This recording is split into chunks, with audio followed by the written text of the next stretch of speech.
Bonjour. Dans la vidéo précédente, nous avons commencé à découvrir le système d'exploitation Linux et les commandes bash qui permettent de l'utiliser efficacement. Nous avons vu que même si Linux est un système foncièrement multi-utilisateur, l'ensemble des fichiers et des dossiers y sont organisés au sein d'une unique arborescence. Chaque utilisateur dispose d'un dossier personnel pour y placer toutes ses données, son Home Directory. Enfin, nous avons découvert les commandes clés qui permettent de naviguer au sein de cette arborescence et de la modifier en créant, copiant, supprimant ou déplaçant des fichiers ou des dossiers. Vous avez donc toutes les connaissances nécessaires pour commencer à utiliser Linux en ligne de commande. Mais vous allez voir qu'en informatique, il ne suffit pas d'écouter et de comprendre. Il faut absolument pratiquer pour progresser. Apprendre à utiliser Linux ou à coder, c'est un peu comme apprendre à nager. Dans un premier temps, nous vous avons montré le mouvement de bras au bord de la piscine. Maintenant, nous vous invitons à vous jeter à l'eau pour mettre cela en pratique. Mais si au lieu de ça, vous regardez juste les autres nager, vous aurez l'impression que c'est facile et que vous avez tout compris. Mais en vérité, vous ne saurez toujours pas nager. Si vous voulez vraiment apprendre et progresser, faites tous les exercices que nous vous proposons. Cherchez les solutions par vous-même, éventuellement en utilisant Internet, comme vous le ferez quand vous utiliserez Linux pour vos propres projets. Et ne regardez les solutions que nous vous proposons qu'après avoir trouvé la vôtre, ou au moins après avoir vraiment cherché suffisamment longtemps par vous-même. Vous devrez donc régulièrement mettre cette vidéo en pause pour prendre le temps de résoudre les exercices. Ces temps de pause vous seront indiqués en deux temps. D'abord, un sigle question apparaîtra en orange pour vous indiquer que l'on est en train de vous donner l'énoncé d'un exercice. Puis un signe pause apparaîtra en rouge pour vous indiquer que l'énoncé est terminé et qu'il vous faut mettre la vidéo en pause pour résoudre l'exercice. Le lien vers l'archive zip nécessaire pour la réalisation de ces exercices est donné dans la description de la vidéo, ainsi que la commande qui vous permettra de récupérer facilement cette archive. De notre côté, nous ferons ces exercices au sein d'une machine virtuelle faisant tourner une distribution Linux Ubuntu sur un PC Windows à l'aide de l'outil VirtualBox. Si vous avez suivi la formation en présentiel à l'Institut Agro, c'est la même machine virtuelle que nous avons distribuée. Sinon, nous vous invitons à vous rapprocher du référent informatique de votre laboratoire afin qu'il vous montre comment accéder à un environnement Linux pour que vous puissiez faire ces exercices.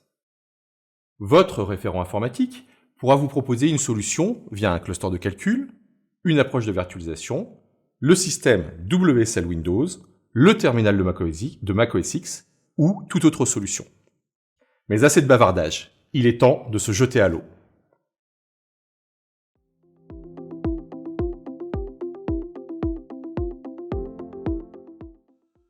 Le système Linux étant multi-utilisateur, la première chose que vous allez devoir faire lorsque vous vous connectez est de préciser votre login et votre mot de passe. Une fois que cela est fait, vous avez une session Linux qui s'ouvre, à votre nom, et qui peut être une session graphique, comme ici, ou une session plus austère, où vous n'avez qu'une fenêtre noire qui s'ouvre et qui attend vos instructions. Si c'est votre cas, ne vous inquiétez pas, nous allons rapidement nous mettre dans une configuration similaire. Pour cela, nous allons lancer l'ouverture d'un terminal, qui est aussi parfois appelé invite de commande, et agrandir cette fenêtre pour qu'elle occupe la majorité de notre écran. Pour la suite, je vous conseille d'avoir à côté de vous le petit mémo PDF des commandes que nous avons vues lors de la première vidéo. La première chose que l'on va faire est de vérifier dans quel dossier nous sommes. Essayez de trouver la commande permettant de connaître le répertoire dans lequel vous êtes.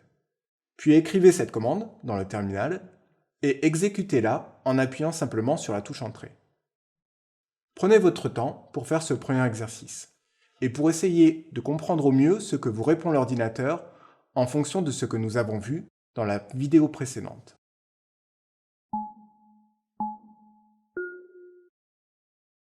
Pour savoir où l'on est dans l'arborescence, la commande est pwd, comme Print Working Directory. Une fois que l'on a écrit cette commande dans le terminal, il suffit d'appuyer sur la touche Entrée pour avoir la réponse. Linux affiche le résultat de la commande sur une nouvelle ligne et réaffiche en dessous le prompt de l'invite de commande pour nous indiquer qu'il a fini de traiter cette commande et que l'on peut donc lui donner une nouvelle instruction. Les lignes qui s'affichent sur votre terminal sont différentes de celles que vous voyez sur cette vidéo, car le prompt de l'invite de commande est complètement paramétrable, et il varie en fonction des machines et même des utilisateurs. Sur cette vidéo, notre prompt fournit 3 informations clés. Qui utilise cette invite de commande? Sur quelle machine? Dans quel dossier?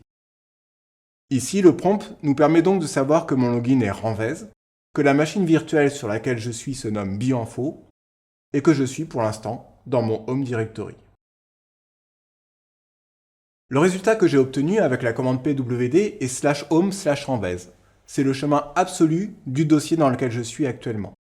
Je sais que c'est un chemin absolu car il commence par un slash. En partant de la racine de l'ordinateur, il faut donc aller dans le dossier Home, puis dans le dossier Renvez, pour arriver à l'endroit où je me trouve actuellement, qui est mon Home Directory sur cette machine. Si vous avez réussi, félicitations. Sinon, ne vous découragez pas. L'important pour l'instant est de prendre le temps d'essayer par vous-même de résoudre chaque question. Et c'est cela qui vous fera progresser.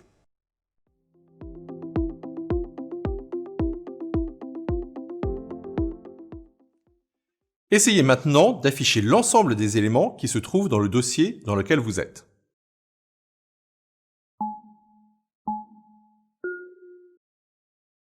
La commande pour cela est ls. Je vois que mon dossier contient déjà plusieurs éléments, mais pour l'instant, la seule information affichée est le nom de ces éléments. On ne sait même pas avec certitude si ce sont des dossiers ou des fichiers. Pour en savoir un peu plus, utilisons l'option "-l de ls pour obtenir un affichage long du contenu de ce dossier. Le résultat affiché présente maintenant une ligne par élément contenu dans le dossier, avec plusieurs informations pour chaque élément. Le premier caractère de chaque ligne nous indique s'il s'agit d'un dossier ou non. Ici, toutes les lignes commencent par un petit d pour directory. Tous ces éléments sont donc des dossiers.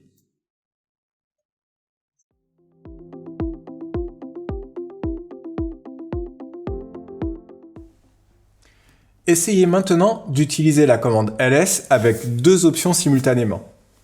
"-l" pour avoir un affichage long et "-a" pour afficher tous les éléments, y compris les fichiers cachés. Encore une fois, même si cela semble simple, mettez quand même la vidéo en pause et faites ce petit exercice. Si vous ne tapez pas vous-même les commandes, vous êtes juste en train de perdre votre temps en vous berçant d'illusions. C'est peut-être un peu rude comme message, mais c'est la réalité.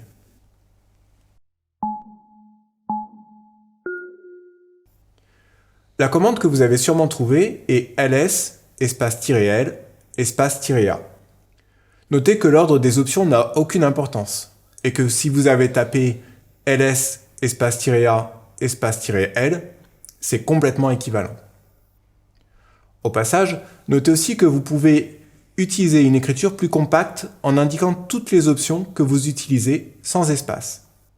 Mais dans ce cas, il ne faut pas répéter le tiret. Cela donne donc ls-la ou ls-al. En effet, rappelez-vous que s'il n'y a qu'un seul tiret, cela indique qu'il s'agit d'une option courte, et que donc chaque lettre placée derrière le tiret correspond à une option supplémentaire. Comparé à un simple ls, notre ls-l-a affiche de nombreux éléments supplémentaires qui sont les fichiers cachés et les dossiers cachés qui se trouvent dans notre Home Directory. Ce qui fait qu'ils sont cachés et que leur nom commence par un point. On peut avoir des fichiers cachés, mais également des dossiers cachés. Ici, par exemple, .config est un dossier caché puisque la ligne le décrivant commence par un petit d. Alors que .bashrc est un fichier caché puisque la ligne le décrivant ne commence pas par un petit d, mais par un tiret. Si ces éléments sont cachés, c'est en général pour une bonne raison. Ce sont souvent des fichiers et des dossiers qui contiennent des informations clés. Soit pour le bon fonctionnement de notre système, soit pour le paramétrage des outils que vous utilisez. Ce sont des fichiers qui sont relativement sensibles et qu'il faut éviter de modifier sans trop savoir ce que l'on fait.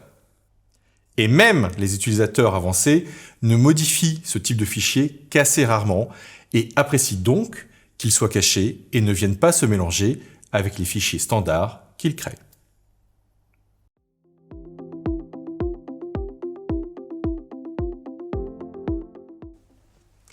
Avec cette commande ls-l-a, de nombreuses lignes se sont affichées dans votre terminal.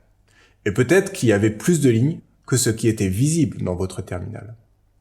Dans ce cas, vous avez peut-être essayé d'utiliser la flèche vers le haut pour voir le début de l'affichage et constater que cela ne faisait pas ce que vous espériez.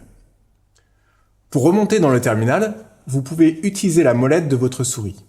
Mais les flèches, elles, ont une autre utilité. En fait, dans le terminal, les flèches vers le haut et vers le bas vous permettent d'accéder aux commandes que vous avez tapées depuis le début de votre session. Chaque commande que vous tapez est sauvegardée quand vous fermez le terminal dans un fichier qui contient l'historique de vos commandes. En utilisant les flèches vers le haut et vers le bas, vous naviguez dans cet historique. Et la ligne sur laquelle vous êtes s'affiche dans votre terminal. Ce fichier contenant l'historique de vos commandes est le fichier .bash history, l'un des fichiers cachés de votre Home Directory. La commande history vous permet de faire afficher l'ensemble de votre historique de commandes. Ainsi, si je me mets dans mon terminal et que j'appuie sur la flèche vers le haut, je vais retrouver toutes les commandes que j'ai déjà utilisées. Et je peux donc facilement réexécuter l'une d'entre elles en appuyant simplement sur la touche Entrée. Ici, par exemple, je remonte dans mon historique et je réexécute la commande pwd que nous avons utilisée en tout début de vidéo. Je peux également repartir d'une ancienne commande et la modifier légèrement avant de l'exécuter. Prenez l'habitude d'utiliser cette facilité, elle vous fera gagner énormément de temps, notamment au début, pour corriger une commande dans laquelle vous avez fait une erreur.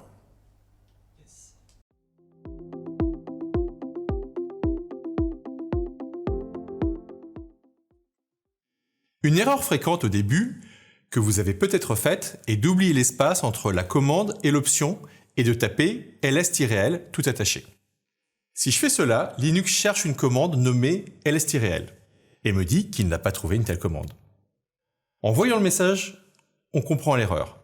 Mais au lieu de retaper la commande, on peut la rappeler en appuyant une fois sur la flèche du haut.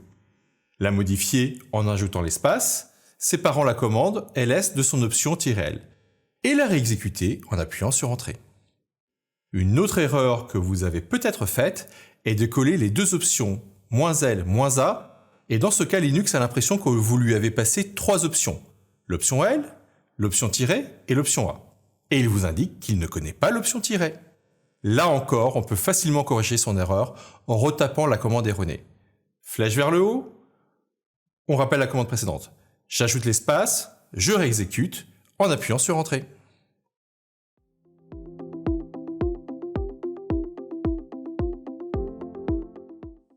Pour en finir avec ce passage d'options, on peut aussi noter que la majorité des options ont une version courte, en un seul caractère, et une version longue, donc plus explicite. Pour utiliser une option longue, il faut la faire précéder de 2 tirets et non d'un seul. Et dans ce cas, on est obligé de mettre les 2 tirets devant chaque option. Et on ne peut pas les fusionner comme pour les options courtes. ls-récursive à la place de ls-r majuscule. Moi, j'aime les options longues. En effet, quand je relis mes commandes après un certain temps, j'ai tendance à oublier le sens des options courtes. Alors qu'avec les options longues, ce sens me revient immédiatement. Vous verrez qu'être capable de se relire est important pour utiliser les commandes dans un autre contexte, pour collaborer avec d'autres utilisateurs ou pour la maintenabilité d'un script. Mais nous verrons ça plus tard.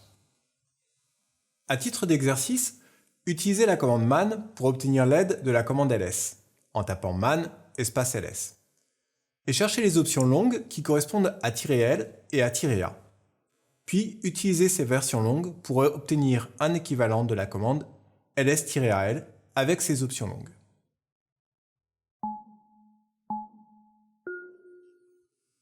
Man-ls nous affiche l'aide de la commande ls. Cette aide nous donne le nom de la commande et son synopsis qui précise les paramètres obligatoires et optionnels de la commande. Ce qui est entre crochets est optionnel.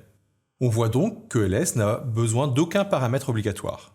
Par contre, on peut lui passer, si on le souhaite, des options qui vont changer les informations fournies pour chaque élément et la manière dont ces informations vont être affichées.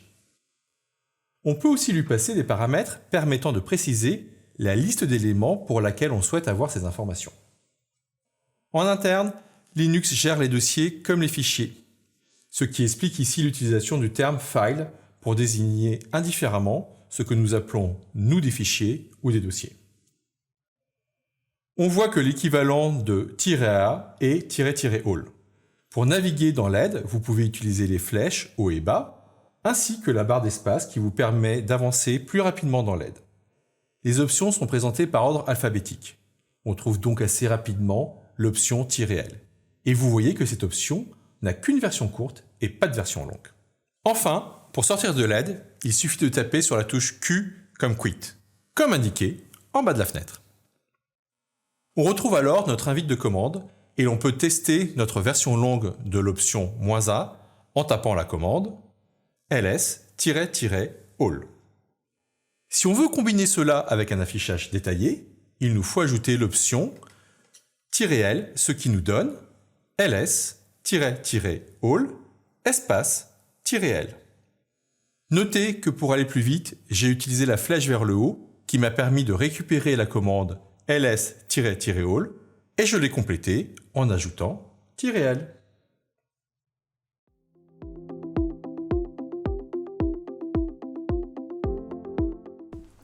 Alors, l'aide de man peut sembler un peu intimidante au début. Une autre manière d'avoir de l'aide sur une commande est d'utiliser la commande cheat. Pour avoir cette version simplifiée de l'aide, pour la commande ls, il suffit de taper la commande cheat espace ls. Et cela peut s'avérer très pratique, surtout au début, car l'aide de cheat est beaucoup plus concise que celle de man. De plus, elle s'appuie sur des exemples reprenant les cas d'utilisation les plus fréquents. Mais la commande cheat n'est pas disponible sur toutes les machines Linux, et elle donne une information nettement moins complète que man. Enfin, Internet et votre moteur de recherche favori seront des outils précieux, car Linux est utilisé par des millions de personnes depuis des dizaines d'années, et ses commandes de base ont peu évolué. Il y a donc de bonnes chances que vous trouviez facilement les réponses aux questions que vous vous posez.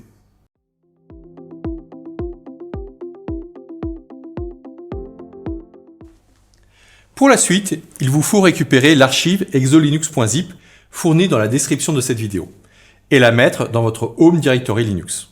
Une manière simple de le faire est d'utiliser la commande linux wget qui permet de télécharger des fichiers sur Internet. Dans le terminal, vous tapez simplement wget espace l'adresse du fichier à télécharger espace -o majuscule espace le nom que le fichier aura sur votre machine. Mettez la vidéo en pause pour voir exactement comment fonctionne l'option -o majuscule de cette commande. La commande ls vous permet de vérifier que le téléchargement s'est bien passé. Vous devez maintenant avoir le fichier exolinux.zip dans votre Home Directory. Ce fichier est une archive compressée au format zip. Pour la décompresser, nous allons utiliser la commande unzip suivie du nom de l'archive. Unzip espace exolinux.zip. Vérifiez que l'archive s'est bien décompressée à l'aide de la commande ls. Si ce n'est pas le cas, ne vous découragez pas, c'est assez normal de galérer au début. On sait rarement nager au bout du premier cours et rappelez-vous que la commande pour récupérer ce fichier est toujours fournie dans la description sous la vidéo. Et normalement, un simple copier-coller de cette commande vous permet de télécharger à nouveau le fichier exolinux.zip.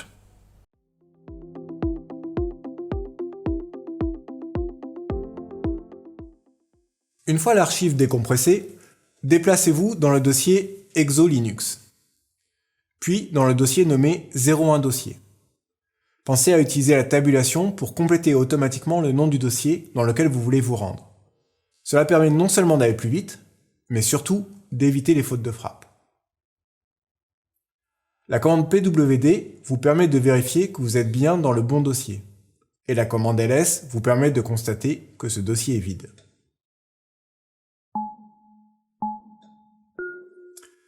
Pour aller dans un répertoire, il faut utiliser la commande cd pour Change Directory. cd exolinux, je vérifie avec pwd, c'est bon. Maintenant, je vais dans 01 dossier. cd 01 dossier, pwd, c'est bon. Et comme je suis curieux, je vérifie ce qu'il y a dans ce dossier avec ls, et je constate que pour l'instant, ce dossier est vide.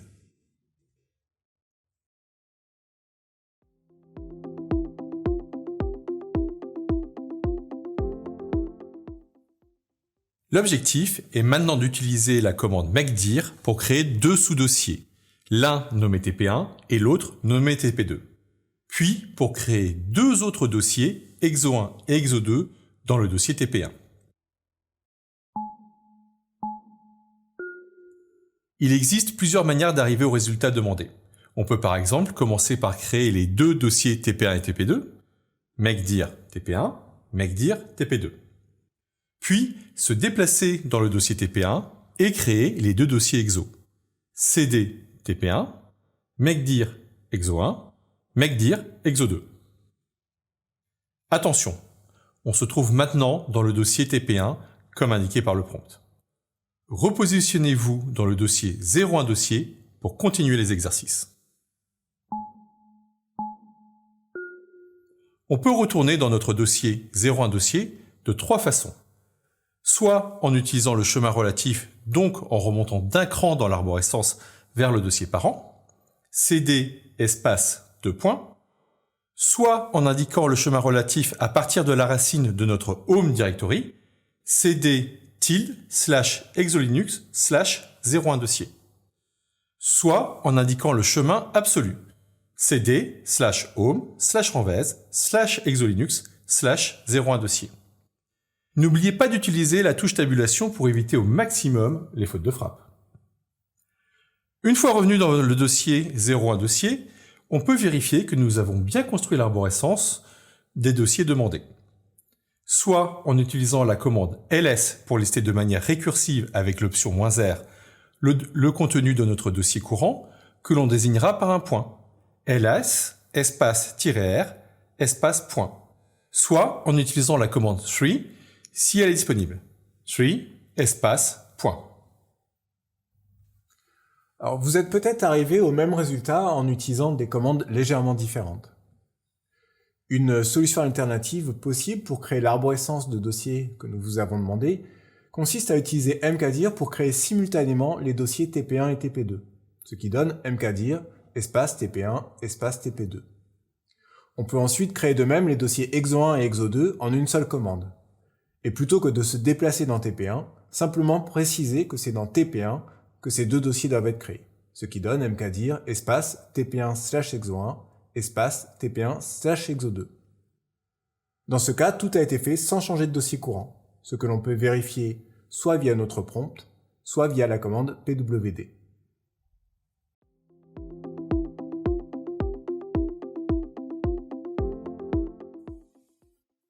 Voyons maintenant quelques exemples concernant la gestion de fichiers et l'utilisation des caractères génériques étoiles et points d'interrogation dans ce cadre. Pour cela, placez-vous dans le dossier 02 groupe fichiers. Pour vous déplacer, vous avez pu utiliser cd pour monter d'un niveau au-dessus dans l'arborescence, puis cd 02 groupe fichiers. Ou alors cd /exolinux /02 groupe fichiers. Maintenant, faites afficher la liste de tous les fichiers se trouvant dans ce dossier. Puis, uniquement la liste de ceux dont le nom se termine par .txt. Puis, faites afficher la liste des informations détaillées concernant uniquement les fichiers file1.txt et file2.txt. Enfin, faites afficher la liste des informations détaillées sur l'ensemble des fichiers ayant l'extension .exe.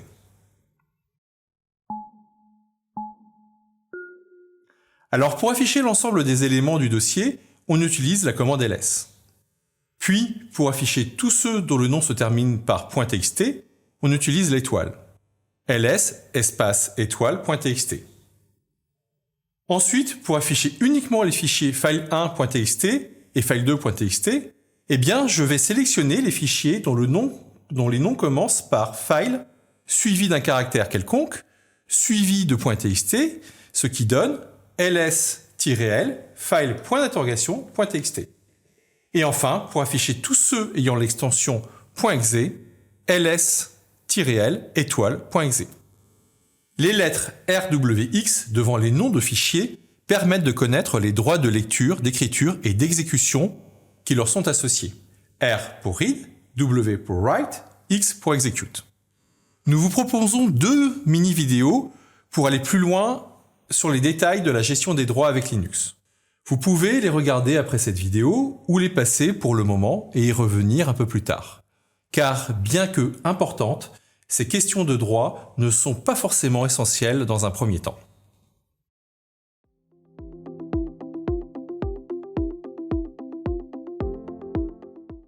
En tout cas, on peut noter que les fichiers file3.exe et file4.exe ne sont pas précédés d'une lettre x, et ce ne sont donc pas des fichiers exécutables.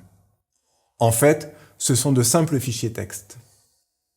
Alors, vous allez renommer le fichier file3.exe en file3.txt, le fichier file4.exe en file4.txt, et le fichier file99.txt en file5.txt.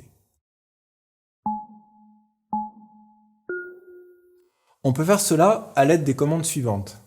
mv file3.exe file3.txt, mv file4.exe file4.txt, mv file99.txt file5.txt. Notez que l'on ne peut pas directement faire mv étoile.exe en étoile.txt. Nous verrons plus tard comment ce genre de tâches répétitives peut être géré à l'aide d'une boucle for, et on verra ça dans une prochaine vidéo. Maintenant, essayez de créer un dossier de sauvegarde nommé save_txt et de copier dedans l'ensemble des fichiers ayant une extension .txt. Pour vérifier que vous avez bien réussi à faire l'exercice, vous utilisez ls save_txt qui devrait vous afficher normalement les différents fichiers texte, file 1, 2, 3, 4, 5.txt et le readme.txt.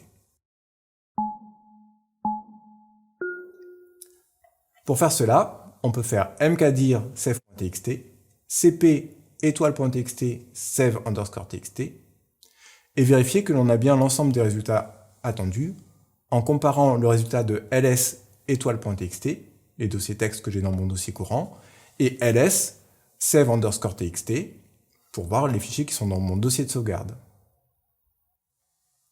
Cette fois-ci, on a pu utiliser le caractère générique étoile. La différence est que tous les fichiers sont copiés dans le même dossier. On a une seule destination, le dossier où nos fichiers texte doivent être copiés. Alors que dans l'exemple précédent, on avait un nom de destination pour chacun de nos fichiers.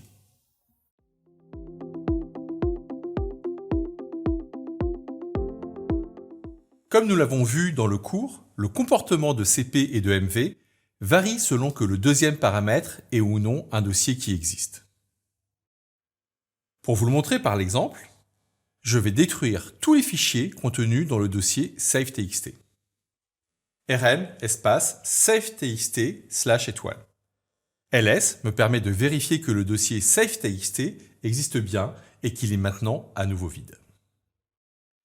Si j'avais voulu supprimer le dossier save.txt et tout ce qu'il contient en incluant les fichiers et les sous-dossiers, j'aurais utilisé l'option -R pour récursif de rm. rm -R save.txt aurait détruit le dossier et tout son contenu. Attention, cette option -R est à manipuler avec précaution. De manière générale, il est conseillé au début de faire un ls avec les mêmes options et paramètres avant de le lancer avec rm. Et ainsi vérifier tout ce qui va être détruit avant d'exécuter la commande rm avec les mêmes options.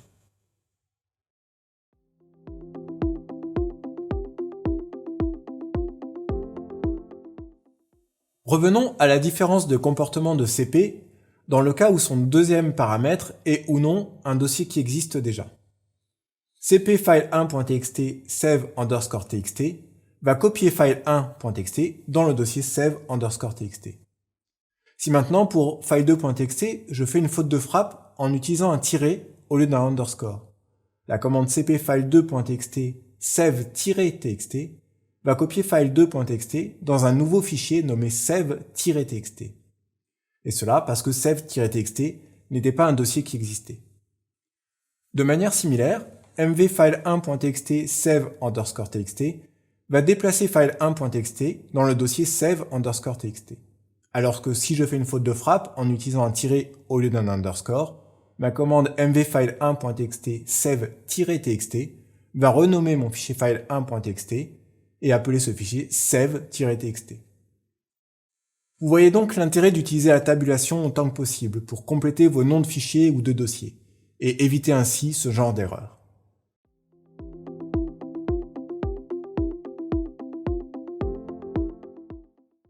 Positionnez-vous maintenant dans le dossier Seg Files. Ce dossier contient plusieurs fichiers de séquence dans divers formats. L'objectif est d'organiser vos fichiers selon leurs extensions. Pour cela, vous devez créer 3 sous-dossiers. Un nommé Next, un nommé ALN et un troisième nommé FASTA. Puis, déplacez chaque fichier dans le bon dossier en fonction de son extension. Les fichiers ayant l'extension .next dans le dossier Next, ceux ayant l'extension ALN dans le dossier ALN et les FASTA dans le dossier FASTA. Pour faire le tri demandé, on peut utiliser les commandes suivantes. cd segfiles pour nous positionner dans le bon dossier. Puis, make dir next ALN FASTA en une seule commande, suivi de move =next vers next, move ALN vers ALN et move FASTA vers FASTA.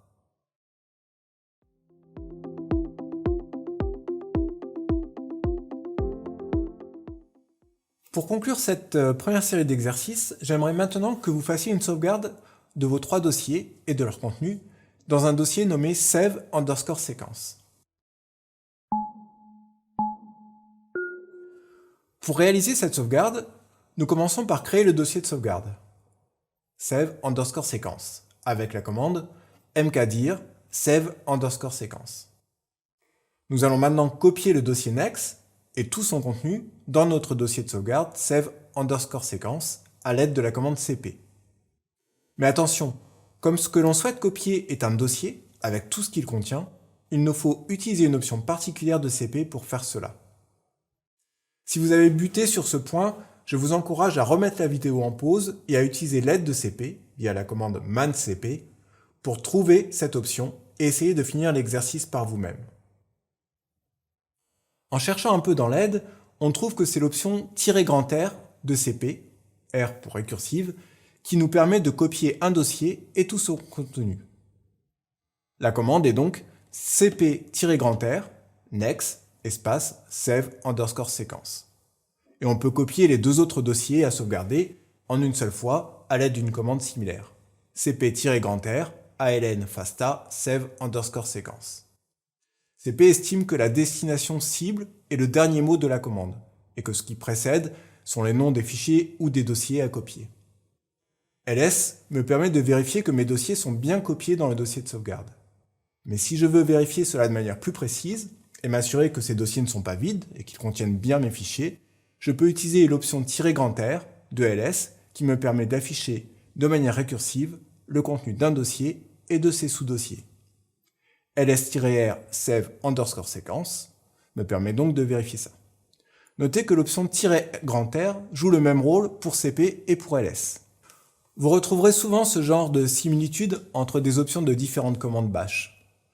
Identifier ces analogies vous permettra de retenir plus facilement les options des différentes commandes.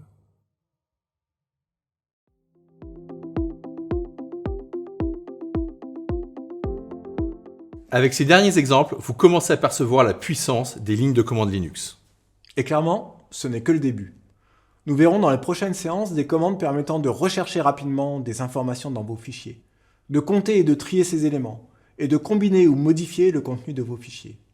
Et là, nous allons vraiment commencer à faire des trucs super sympas.